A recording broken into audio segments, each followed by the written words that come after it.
As we mentioned earlier, the latest presidential polling in Iowa shows 4 Republican candidates, Herman Cain, Ron Paul, Mitt Romney, and Newt Gingrich, virtually tied for the lead in that key state. One-time Iowa frontrunner Michelle Bachmann is trailing all of them by double digits. Now the Minnesota Congresswoman is criticizing each of her fellow candidates for not being conservative enough. Congresswoman Bachmann joins us this morning from Storm Lake, Iowa. Nice to have you with us this morning. Good to be with you, Erica. Thank you. You have a new website out. You have a new ad on that website where you attack the other candidates, the other Republican candidates. You go after Mitt Romney on flip-flopping. You go after Rick Perry on immigration. And in that ad, there's also a clip of Newt Gingrich and Nancy Pelosi talking about the importance of working together. Why attack Newt Gingrich on that point when so many Americans have said, and you've seen, I know, the approval ratings for Congress, they really want their lawmakers to start working together in Washington to finding some sort of way that they can work out a bipartisan answer to so many of the issues?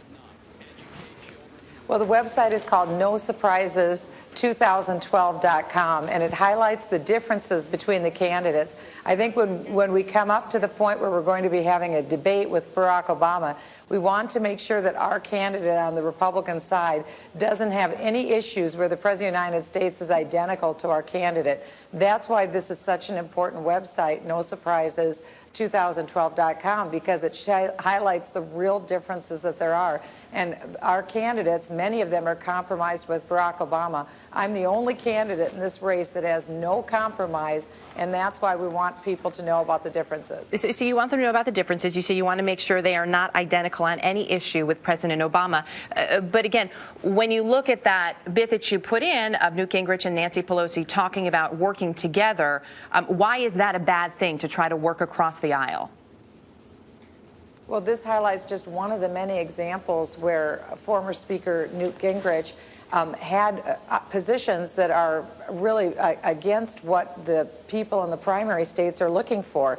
He was standing with Nancy Pelosi to advocate for a national sales tax on energy. That's not what we need right now in our economy. He was also the chief author of the individual health care mandate, and that's what's known as Obamacare. No one wants to see that either. And also, he was taking $300,000 from Fannie and Freddie to influence Republicans to support Fannie and Freddie, which was the epicenter of the financial meltdown. Those are just a few of the differences. It's not being personal. This isn't being snotty to any of the other candidates. It's saying where we stand on the issues and the fact that there's real differences between the candidates. Okay, but just a quick yes or no for you. You're not saying that it's a bad thing to work with people who may have a difference of opinion, especially when you're trying to do things to help the American people, regardless of the issue. It's okay to have a discussion about different things and work across the aisle. Well, of course it is, and I work with the other side as well. Right now I'm working with other members of Congress, and we're coming together on a big project that's going to affect a couple of states. That's what we want to do to be able to get something done, and I'm in the process of doing that myself. But that's a big difference between working together to advance something good versus working with Speaker Pelosi to put a brand new national energy tax on all the American people, which is going to make our country far less competitive with cap and trade. Let's talk a little bit about Iowa now. As we mentioned, the latest Bloomberg Iowa poll is out, showing basically a dead heat for Herman Cain, Mitt Romney, or Ron Paul, and Newt Gingrich. You're trailing at 5% there. There's also plenty of polling out there that says, look, this can all change. Plenty of people have not made up their minds. You are trying to separate yourself, as you said, from other Republican candidates as the more conservative option. Are you concerned in some way that you could isolate yourself from other Americans, especially if you do become the nominee, because you will need to appeal to a vast range of Americans, including many moderates who are up for grabs, as we know, in independents? Well, not at all. This is an extremely fluid race. Quite a few of the polls say that 70% of the people are undecided. And here in Iowa, when the vote came, I was the one who won the straw poll in less time than any other candidate and the only woman ever to win the Iowa straw poll. So we're focused on January 3rd. But again, I came from a state like Minnesota, the first woman ever to win in Minnesota as a Republican woman to go to Washington. And I did that by appealing to Democrats and independents and moderates. And I can do that because people see me as a straight shooter. I say what I mean, I mean what I say, and I don't dance around. I'm not a politician. I'm a real person. That's what people are looking for. Speaking of meaning what you say, you have a new memoir that's due out next week, and in it you talk about President Bush, and at one point you touch on the TARP program, saying that at this point he and Secretary Paulson had broached a kind of, quote, bailout socialism. Those are pretty strong words to use, especially the word socialism, which obviously does not sit well with a number of conservatives.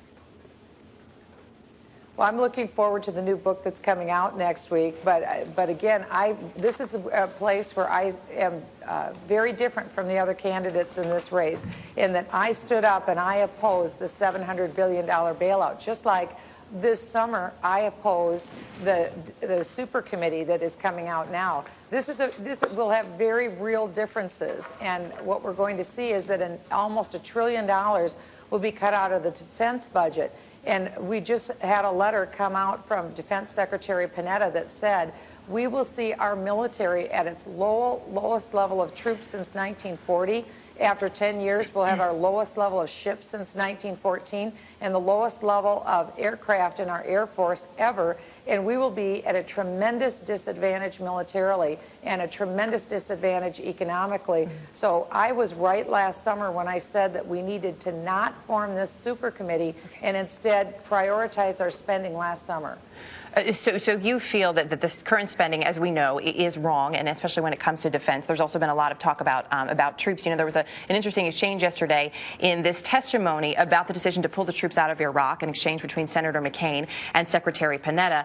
Senator McCain felt that more negotiating should have been done. I'm having a tough time talking this morning. Excuse me, Congresswoman. Right. Secretary Panetta saying, essentially, we're negotiating with a sovereign nation. You cannot tell them what to do. You cannot force them to allow American troops to remain there with some sort of immunity. Do you agree that everything was done that could have been done, especially after hearing from Defense Secretary Panetta? No, absolutely, it wasn't done. President Obama absolutely failed on this issue of Iraq. Don't forget, in the amount of time that we have been there, we have expended 4,400 lives to liberate Iraq, as well as $805 billion. Iraq will not be able to stand against Iranian influence, and already we've seen an Iraqi general make his way to Iran to try and seek a peace. Iraq is not a poor country. They're a wealthy country, and I'm calling on President Obama to go back to the negotiating table. Iraq should pay us back. But can you force another country, though, to do what you want? Is that the best way for diplomacy? Well,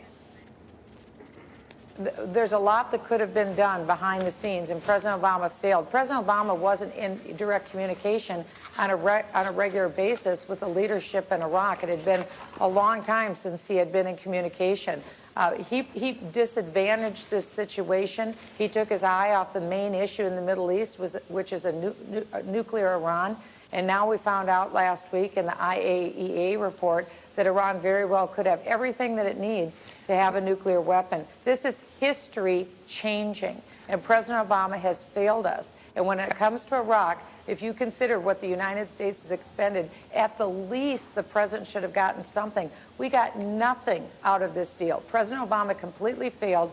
He had a war that was won, and he's determined to lose the peace. This is significant. Congresswoman, we do have to leave. Paid back the $1 trillion they owe us. I don't want a satellite to cut you off, so I'm going to have to do it instead. Congresswoman Michelle Bachmann, thanks for your time this morning.